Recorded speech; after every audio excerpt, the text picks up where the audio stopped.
আজ আমরা তৈরি করব গ্রাম বাংলার অতি পরিচিত প্রাচীন কৃষি সরঞ্জাম লাঙল। এটি তৈরির পূর্বে আমি নকশাটি এঁকে নিয়েছি। লাঙলটি তৈরিতে আমি মাউন্ট বোর্ড ব্যবহার করছি। সাথে অবশ্যই থাকবে ক্রাফটিংয়ের অন্যান্য সরঞ্জাম। লাঙলের প্রতিটি অংশের আলাদা আলাদা নাম আছে। আমি আলাদা আলাদাভাবে প্রতিটি অংশ আগে তৈরি করে নেব। লাঙলের লম্বা যে হাতলের মতো অংশ রয়েছে তার নাম ইস। প্রথমেই এর জন্য নির্দিষ্ট মাপে 4 টুকরা কাগজ কেটে নেব। এবার দুটি টুকরার শেষ প্রান্তে ছোট ছোট করে কোনাকুনি করে কয়েকটি ধাপ কেটে নেব। এগুলোকে বলে ইসের খাঁজ। এবার দুটি দুটি করে টুকরাগুলোকে জোড়া দিয়ে নেব।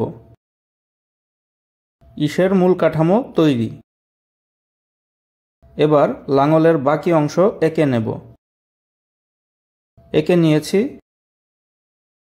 এবার এগুলোকে কেটে নেব। প্রতিটি অংশই কেটে নিয়েছি। এবার লাঙলের মূল দেহটি তৈরি করে নেব। এর রয়েছে 3টি অংশ। উপরের অংশকে বলে গাদা। গাদা তৈরি করে নিয়েছি। এবার এর পেছনের অংশ মুন্সি আর তলার অংশ দশি লাগিয়ে নেব। লাঙলটির ইস, মূল দেহ এবং ফলা বা ফাল তৈরি করে নিয়েছি। লাঙলের ইসের জন্য কচি এবং হাতলের জন্য বাঁশ আকৃতির দুটি অংশ বানাতে হবে। এজন্য নির্দিষ্ট মাপে কাগজ কেটে নিয়েছি। কচি এবং হাতল প্রস্তুত।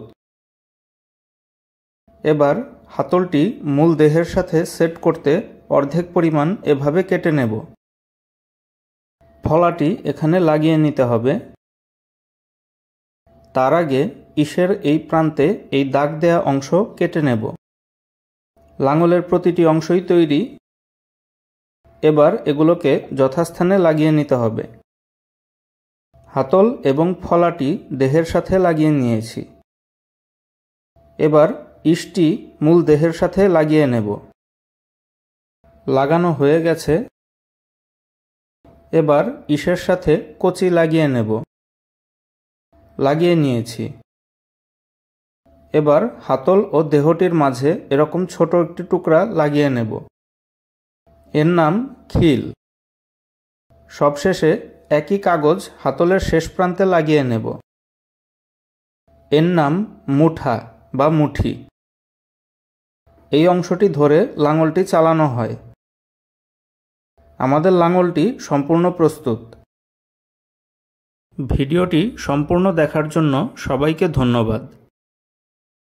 এরকম আরও ভিডিও দেখতে আমার চ্যানেলটি সাবস্ক্রাইব করুন এবং নতুন ভিডিওর নোটিফিকেশন পেতে পাশে থাকা বেল আইকনটি ক্লিক করুন।